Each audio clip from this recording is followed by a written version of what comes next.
നമസ്കാരം. റാഫ്റ്റോക്ക് ഫുട്ബോളിലേക്ക് അവർക്കും സ്വാഗതം. അൽ നസർ ഇന്ന് കിരീടം തേടി ഇറങ്ങുകയാണ്. AFC champions league 2 ഫൈനലാണ്.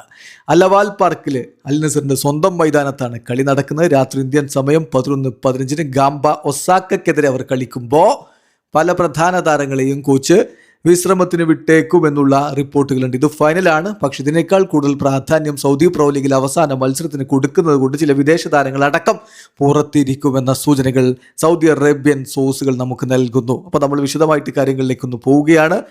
ഏതായാലും ഒടുവിലൊരു കിരീടം സ്വന്തമാക്കാനുള്ള സുവർണാവസരമാണ് വന്നിരിക്കുന്നത്. ഫൈനലുകൾ എന്ന് പറയുമ്പോൾ അതൊരിക്കലും എളുപ്പമുള്ള കാര്യമല്ല. എതിരാളികളെ റെസ്പെക്ട് ചെയ്ത് മികച്ച പ്രകടനം നടത്തിയേ പറ്റൂ. സോ ഒരു തരത്തിലും കലിടാൻ പറ്റാത്ത അവസ്ഥയാണ്. ഏതായാലും ടീം മികച്ച രൂപത്തിൽ കാര്യങ്ങൾ ചെയ്യുമെന്ന പ്രതീക്ഷയിൽ ആരാധകരിയിരിക്കുന്നു. ഒരു ജാം പാക്ഡ് ആയിട്ടുള്ള സ്റ്റേഡിയമാണ് എല്ലാവരും പ്രതീക്ഷിക്കുകയും ചെയ്യുന്നത്.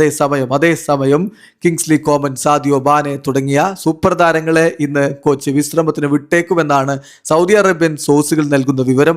പക്ഷേ ക്രിസ്ത്യാനോ റൊണാൾഡോ മുന്നേറ്റങ്ങൾ നയിച്ചുകൊണ്ട് ഇറങ്ങും. ഒപ്പം ജാവോ ഫെലിക്സും ഉണ്ടാകും എന്നാണ് വിവരം. നമ്മൾ നോക്കുകയാണ് ആരൊക്കെയായിരിക്കും അൽ നസറിന്റെ പ്രോബബിൾ 11 ഉണ്ടാവുക എന്നുള്ളത്. ഗോൾ കീപ്പറായിട്ട് ബെൻഡോ, ഡിഫൻസിൽ മാർട്ടിനസും അലാംബ്രിയും സുൽത്താനും അൽ നസറും.